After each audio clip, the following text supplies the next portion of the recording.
And this is where you'll ask them, what's the worst agent situation you've ever worked with? You're asking your potential agent what kinds of issues they've had with other agents.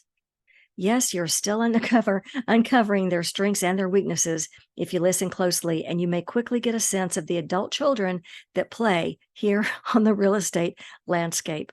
For the clients that I work with, I have an unending list of bad agents that I've worked with, like the one who was so drunk he couldn't remember what he said to me from one phone call to the next. All he wanted was to bully me and call me names and tell me in words of one syllable how worthless I was.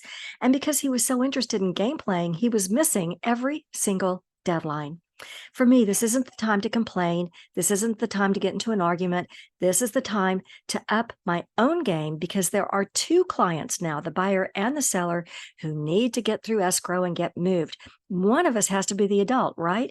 And I don't mind carrying that designation, because adult children make me a little crazy, just saying.